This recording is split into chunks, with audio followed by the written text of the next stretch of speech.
Mes chers citoyens du monde, bonjour. Je fais cette émission qui s'appelle L'Islam et la bénédiction d'Ismaël, puisque actuellement les chefs religieux de toutes les religions, du judaïsme, du christianisme, de l'islam, sont financés pour créer la division entre tous les croyants de tous les bords et de toutes les races. Alors, on a des chrétiens qui vont critiquer les musulmans et vice-versa. En fait, toutes les religions, plutôt tous les messages qui ont été apportés par les prophètes, ont tous été corrompus. Tous. Tous, tous, tous, tous, tous. L'islam qu'on trouve aujourd'hui, c'est une contrefaçon du message du prophète Mohammed. Le christianisme, qu'il soit témoin de Jéhovah, catholique, protestant, évangéliste, n'importe quelle confession, c'est une contrefaçon totale du message de Jésus. Le judaïsme, n'en parlons pas, c'est encore pire. L'hindouisme, le bouddhisme, c'est pareil. C'est pareil. Que vous apparteniez à des religions occidentales ou orientales, peu importe, c'est la même chose. Tout a été corrompu. Et pour cela, il suffit de revenir au texte, hein, puisque les textes n'ont pas trop été corrompus. Un petit peu, pas trop. Mais bon. Alors aujourd'hui, j'aimerais vous montrer que l'islam, c'est la bénédiction d'Ismaël promise dans la Bible.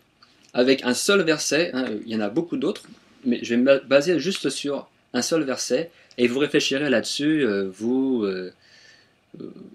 les chrétiens sectaires, ou les juifs sectaires qui n'acceptaient pas la révélation, le message de Muhammad et des 12 imams. Alors, la Sainte Bible, Genèse chapitre 17, verset, on va commencer à verset 18. Voilà, c'est une discussion entre Dieu, Elohim, Ahaya et Abraham. Donc, et Abraham dit à Dieu, ô qu'Ismaël vive devant ta face. Dieu dit, certainement, Sarah, ta femme, t'enfantera un fils, et tu l'appelleras du nom d'Isaac. J'établirai mon alliance avec lui comme une alliance perpétuelle pour ta postérité après lui.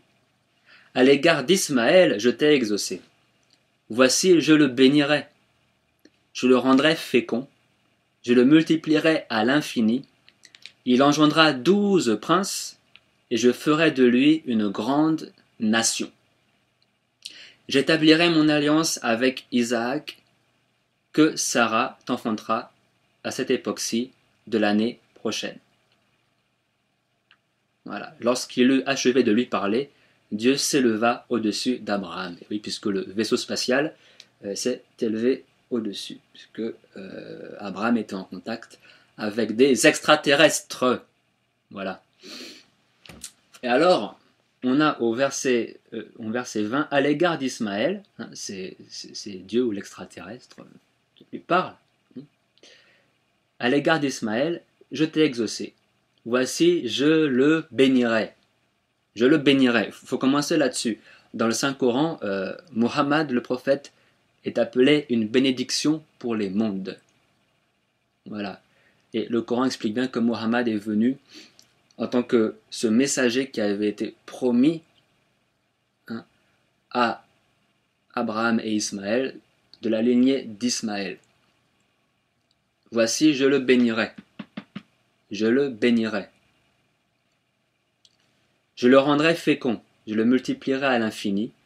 Il engendrera 12 princes. 12 princes.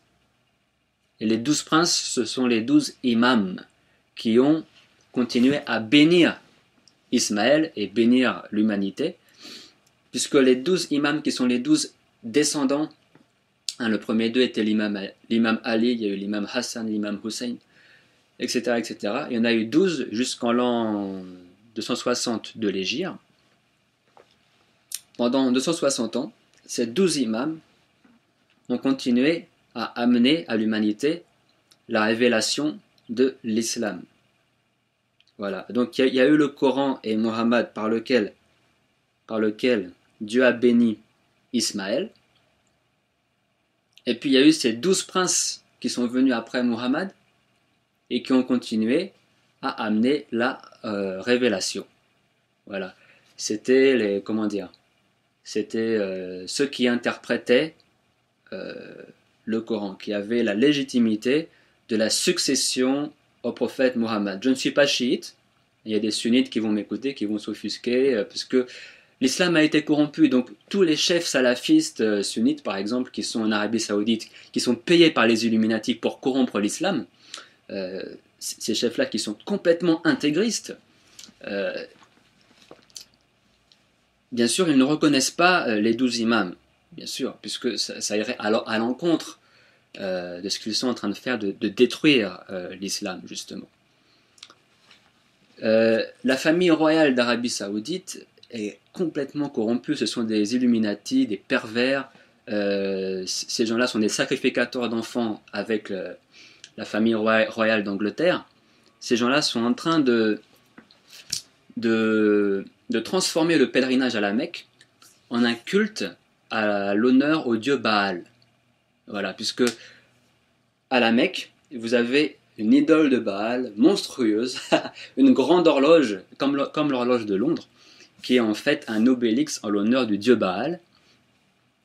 Aussi, il y avait un rituel, puisque ça n'existe plus maintenant, un rituel où les musulmans, ils arrivaient au pèlerinage à la Mecque et ils lançaient des pierres sur une obélisque qui représentait Satan, le diable. Comme les obélisques qu'on a à Paris, à Londres, qu'on a à Rome, ou les obélisques qu'on a, obélisque, je sais plus, avec Astérix et Obélix, là je sais plus où j'en suis, c'est X, Obélix, obélisque, bref.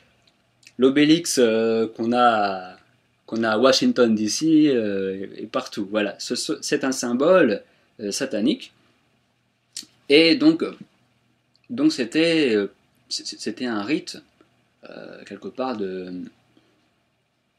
part où les musulmans pouvaient symboliquement montrer leur opposition aux Illuminati.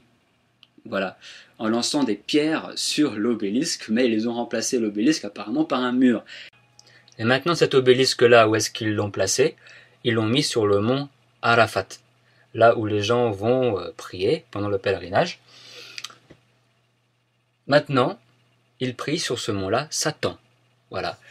Ils ont un grand obélisque et ils vont l'obélisque, voilà, c'est l'effet de groupe en fait. Et les gens sont amenés pendant le pèlerinage à prier Satan, le diable. Voilà, donc ce pèlerinage ne marche plus.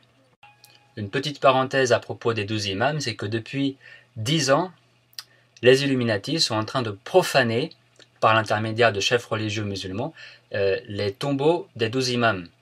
Depuis surtout la guerre en Irak, ils en profitent pour profaner les tombeaux des imams par l'intermédiaire de groupes religieux fanatiques, de chefs religieux qu'ils payent, qu'ils arment pour aller foutre la merde, littéralement, pour aller profaner les tombeaux des imams. À la ville de Médine, aussi en Arabie Saoudite, il y a quelques années, la tombe d'un imam qui a été profané avec la bénédiction des chefs religieux, des cheikhs d'Arabie Saoudite, et de même à la Mecque, pire, ils profanent la maison du prophète, et ils ont remplacé la maison du prophète par des chiottes publiques. Des chiottes publiques. Voilà, vous pouvez aller le vérifier. Donc on peut se demander vraiment si les gens qui font ça sont vraiment des gens pieux. Donc maintenant, pour les musulmans qui m'écoutent, ce n'est plus nécessaire d'aller à la Mecque, et je le dis franchement et j'assume ce que je dis. Le pèlerinage, comme l'avait prophétisé d'ailleurs le prophète Mohammed, est totalement corrompu. Il est fait en l'honneur de Satan. En plus, ça vous coûte 5000 €. Il y a des petits... Il y a tous les vieux là-bas, là, les chers, tout ça, là, les chers, enfin pas forcément des chers, mais il y a plein de vieux qui vont là-bas en pèlerinage, soi-disant, et ils en profitent pour se taper des petites filles de 5 ou 6 ans. Donc il y a tout un trafic qui se fait à la Mecque là-bas par les autorités saoudiennes, avec la bénédiction de tous les cheikhs salafistes, etc., qui sont totalement corrompus, totalement fanatiques, ça va avec. Donc voilà, bref. Mais bref, tout ça pour dire que ne vous étonnez pas si les 12 princes, les 12 imams, ne sont pas très appréciés de beaucoup de chefs religieux musulmans aujourd'hui. Mais ces 12 princes sont prophétisés dans la Bible, Genèse chapitre 17 verset 20. Alors il y en a qui vont dire que oui, que ces 12 princes-là, ce sont les 12 fils d'Ismaël. Mais je ne vois pas en quoi ils ont apporté de bénédiction, puisque le verset commence par « Voici, je le bénirai ». À l'égard d'Ismaël, je t'ai exaucé, voici, je le bénirai. Je ne vois pas en quoi le fait d'avoir 12 fils, comme ça, c'est forcément une bénédiction. Les 12 imams étaient une bénédiction pour Ismaël. Et j'encourage les frères et sœurs musulmans, les chrétiens, à lire les écrits des imams, des 12 imams. Lisez le Coran, mais lisez aussi les écrits, les explications des 12 imams. Il y a beaucoup de sagesse dedans, il y a une sagesse tellement immense quand vous lisez les écrits des imams, qu'une fois que vous lisez ces écrits, vous n'avez plus de doute quand vous lisez ce passage de Genèse chapitre 17 verset 20, que les 12 imams sont les 12 princes promis à Abraham. Voilà mes chers citoyens du monde, j'espère que cela vous a un petit peu éclairé. Alors surtout, ne participez pas à cette propagande maléfique qui veut que les chrétiens se tournent contre les musulmans contre les chrétiens, les juifs, etc. L'humanité est au bord de la guerre civile religieuse. Et moi, j'essaie de vous réconcilier les uns avec les autres. De toute façon, le message de tous les messagers de toutes les religions, je préfère dire révélation, puisque le mot religion, ça implique aussi des fois des dogmes et des rites qui ont été inventés par les hommes, les femmes. Bref, unissez-vous, unissons-nous tous contre les Illuminati, contre ce culte de Baal et contre ce fanatisme juif, chrétien et musulman qui nous empêche de voir l'unité du message de tous les prophètes.